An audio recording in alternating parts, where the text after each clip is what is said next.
I came here to this country back in the days when I was probably like 7 years old. Oh. So some of my childhood was here in the States, in Chicago.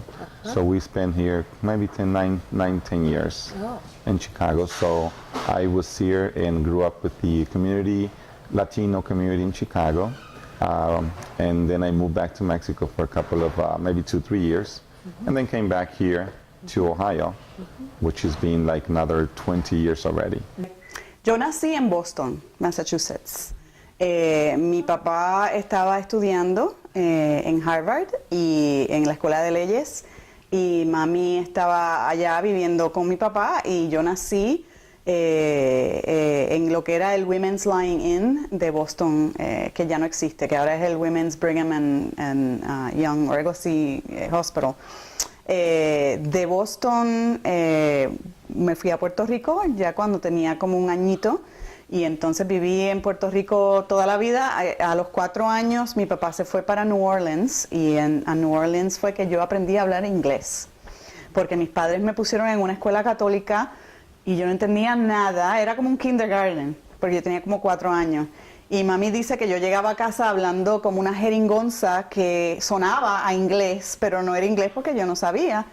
Y ahí fue mi primer exposure al inglés y a la educación en inglés. Y entonces el resto del tiempo me crié en Puerto Rico, hasta que entonces regresé a Harvard a mi undergrad. Y hice mi bachillerato en Harvard y hice una maestría en educación también allá. Mi familia es de México, es del estado de Jalisco. Sí. Yo nací aquí en Estados Unidos, en el estado de North Carolina. Me vine de como 2 años a la ciudad de Columbus y he vivido ahí toda mi vida. Me vine a vivir a Mount Vernon 3 años, del 2010 al 2013. Y después de ahí me regresé a Columbus. Yo soy nacido en el estado de Jalisco, en México, en un ranchito cerca al pueblo más grande, Guadalajara, Jalisco. Está a 2 horas. Es un rancho chiquito de una familia de 9 hijos. Mi papá siempre se dedicó a trabajar en el campo. Ahí crecí yo hasta los 17 años.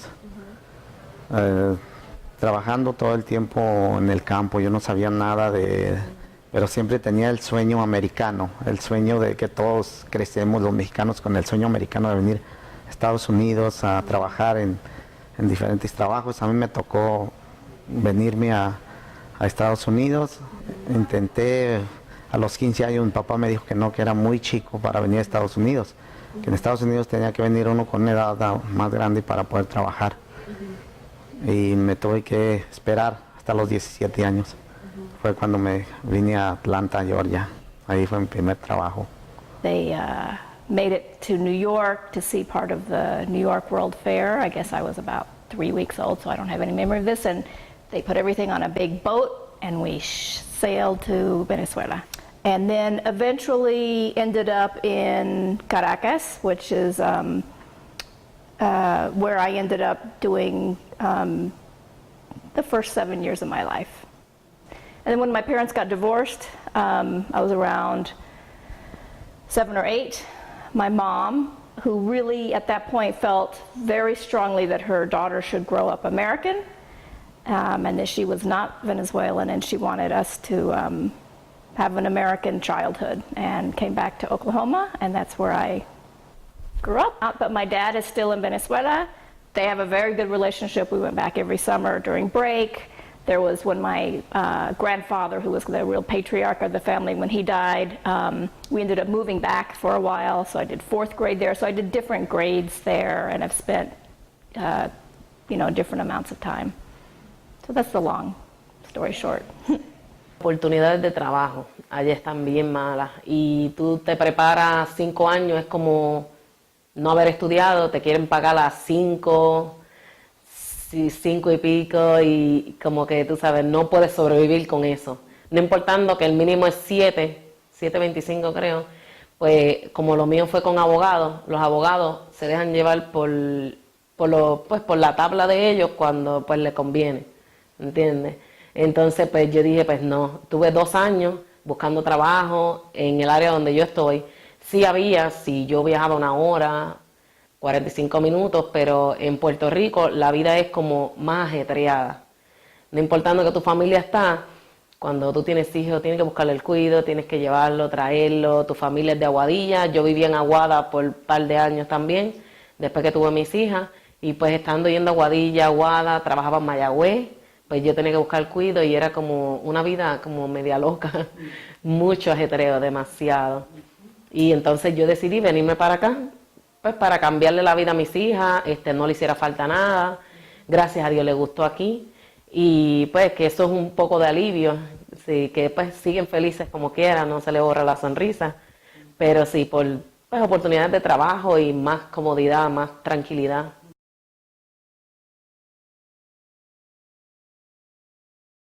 Fiesta Mexicana starts here. Like I said, being in the restaurant business, we were already in Columbus in the restaurants in the 90s. And passing through here, we thought it would be another nice addition for our already restaurants. We were already in the business, entrepreneurs. So in addition to it, we built it with the family, okay, with a couple of brother-in-laws. My wife and I started back in the 97, and then eventually we end up bringing my family on my side, my sisters, my brother-in-laws, to be here in this. But we really built it with family values, with family money, with everything. It was all family, yes.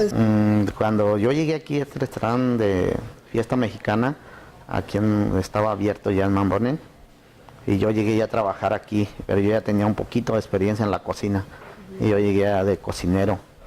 Cuando yo llegué aquí se me hizo un poco más difícil porque no había mucho latino, y yo dije a lo mejor aquí no les va a gustar la comida mexicana o no les va a gustar lo que yo voy a preparar, pero parece que con el tiempo se fue dando que sí les gustó bastante la comida, y ahora parece que sí yo veo como que sí, yo me siento orgulloso poder servirle aquí a la comunidad de Knox County, que les guste la comida, que les guste lo que nosotros preparamos aquí en Fiesta.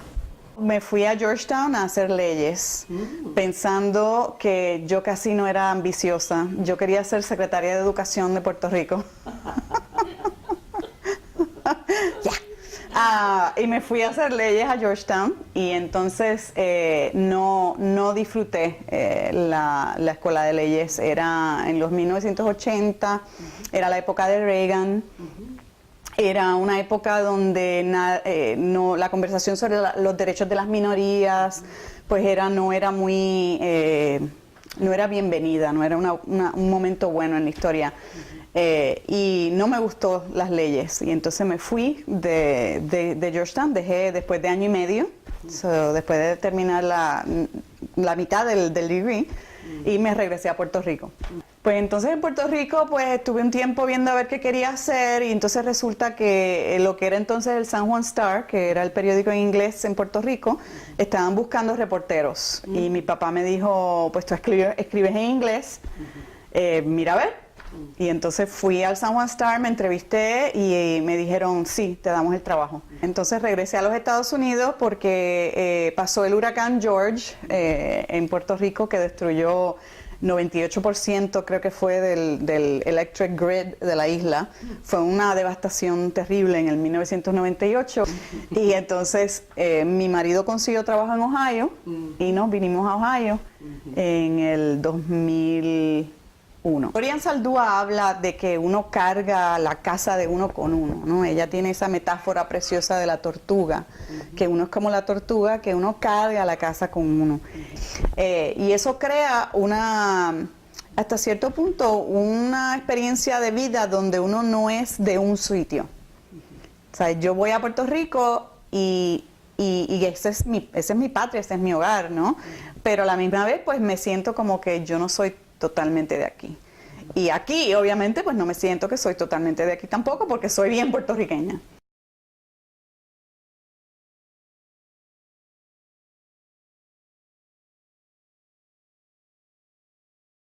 Obviously, the whole value of your family comes first. And you deal with all family issues within your family. You don't allow others to come in into your family. Everything is very much, you don't talk about it with other people, you talk about it with your family. So that was something that was instilled in me. Yeah, I think because of that connection to the extended family, there's a feeling that you will go to extreme measures to help your family. If they come to visit, they can stay as long as they want. If they want to send their kids and my cousins' kids to come visit, you never say no to family. Creo que como cualquier latino te transmiten el valor de la familia, principalmente el de trabajar, el de salir adelante, el de ponerle todas las ganas en todo y siempre hacer lo mejor, tratar de ayudar. Pues mi familia, te voy a decir, me inculcó desde muy temprano un sentido de ética bien profundo, un sentido de integridad, de lo que es la integridad, un sentido de lo que es el trabajar duro, el tener ambición y el trabajar bien duro. Mi mamá, hablamos por email todos los días 2 y 3 y 4 veces. Mi mamá sabe todo lo que yo estoy haciendo todos los días.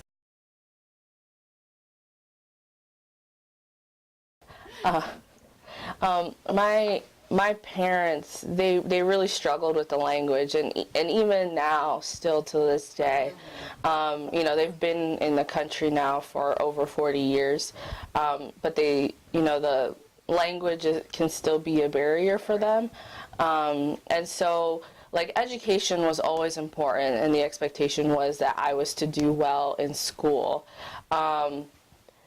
And because of that expectation, a lot of the education kind of just like fell on me. Didn't really have a lot of help from them because they didn't understand a lot of the schoolwork that I was doing and different things like that. Mis papás no tuvieron la oportunidad de tener una educación muy, lo que llaman higher education. Entonces, sí no era de que me estaban obligando, pero siempre decían que era mejor llegar hasta donde más podía yo, que era lo mejor terminar un college degree. Me acuerdo que mi mamá siempre de chica me decía, si no estudias, pues no estudiaste, pero lo que vayas a hacer, siempre hazlo bien. Dice, si quieres recoger basura, recoge basura, pero sé la mejor recogiendo basura. Sí, mi mamá, porque vengo de padres divorciados, mi mamá siempre nos inculcó que teníamos que estudiar para ser alguien en la vida. Y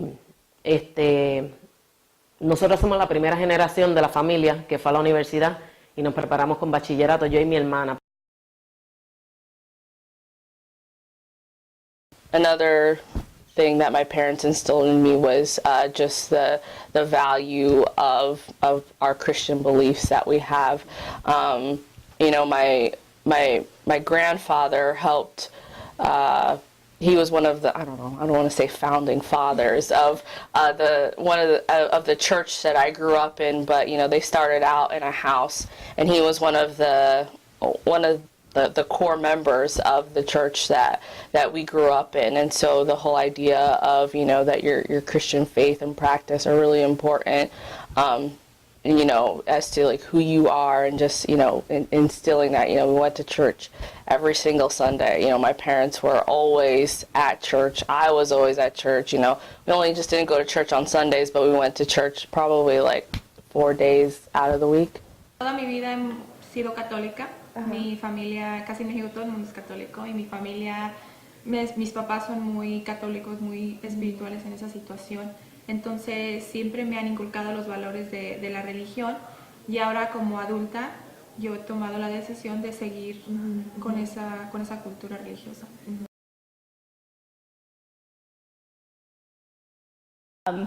And so on various trips, I remember I traveled to Venezuela with my sister without my mom accompanying us for many, many times, and we would always want to bring something back, and we would bring back unos pollitos, un morrocoy, mangos and plata. You know, it was all pre-9/11, so we would always just bring, you know, everyone wanted food that we could bring back. So definitely I've got a connection to arepas and plátanos and all the tropical fruits and that sort of thing. I remember growing up, every single meal, every single dinner, we always had rice.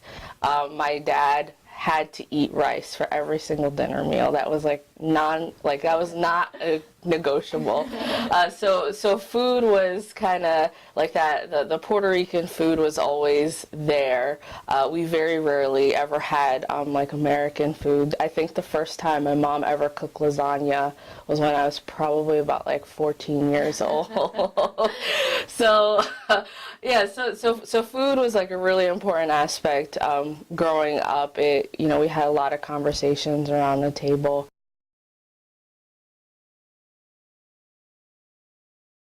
To be honest, I identify myself as African American more than anything, but that's just because, again, my mother's raised me my entire life. I grew up most of my life without my dad, who was Mexican, so I do consider myself to be more African American than anything. With that being said, do you feel any sort of connection to your Mexican heritage?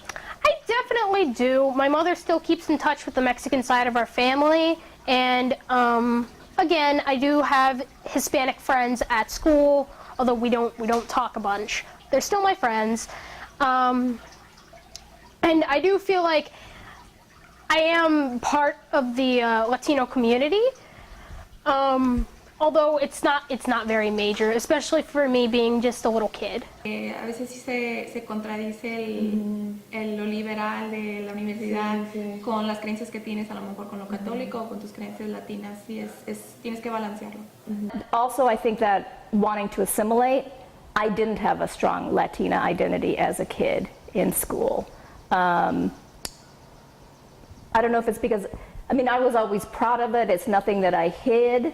But I didn't have a lot of opportunities to speak Spanish because my mother doesn't really speak Spanish. So it would happen in the summers when I went back to Venezuela. And then I would say when I got to college certainly when I go back to Venezuela, that idea of reclaiming that part of my childhood and that history is something I'm really proud of and is part of who I am. I would say absolutely when I go to Venezuela now, I feel like an American. I'm an American. It opens a lot of doors for you. Just being able to speak two languages very well, it just helps so much, especially if you're looking for a career and an occupation one day. It just opens doors for you, just being able to speak to so many different people. I realized that I didn't have to give up, portions of myself to this culture or that culture, but that I could just be who I am, and that was okay, and that was acceptable, and that ultimately, as long as I was okay in my skin, and as long as I could identify with being bicultural, that it didn't really matter. And so it just helps me see the world for me at least, it helps me just see the world in a better way. So being at a place like Kenyon that strives to be more diverse, that I have a responsibility to be visible in that side of my identity and who I represent. No está muy representada porque no nos damos mucho a mezclarnos con las personas. Tiene que haber más amistad con los americanos, como latinos, tenemos que relacionarnos más, hacernos notar que estamos aquí, que somos latinos y que estamos aquí, que aquí estamos y que estamos con ellos. I do not see it very often. It's more in Gambier than anything because of the college. The college is very diverse, extremely diverse. I've seen many different ethnicities and religions of different people there because on occasion I like to go there and just wander around campus since it's free. I just do it for fun sometimes, and it's very diverse, but that's really one of the only places that I see any major diversity and good representations of it. There's not a lot of spreading of it here in Mount Vernon as far as I know.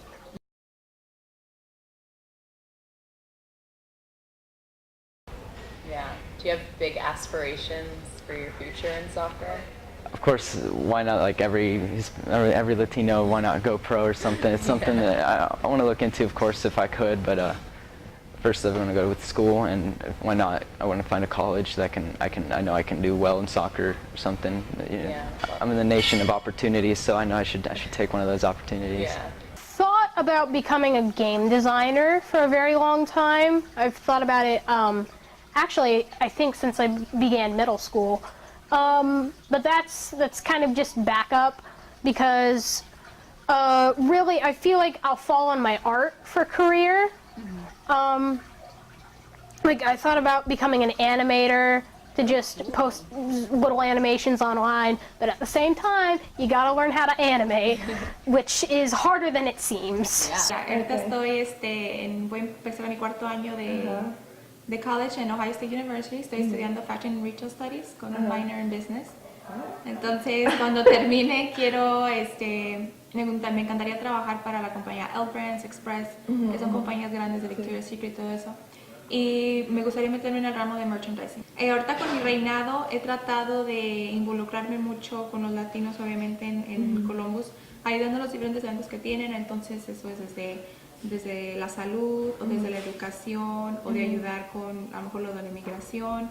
Tratas de ser una imagen para las jóvenes latinas de lo que debe de ser a lo mejor una latina, de tratar de estudiar, tratar de salir adelante.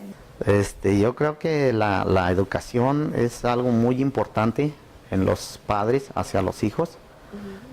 Aunque yo no pude tener esa educación de ir a una escuela y todo, pero sí supe la educación que me dio mi padre.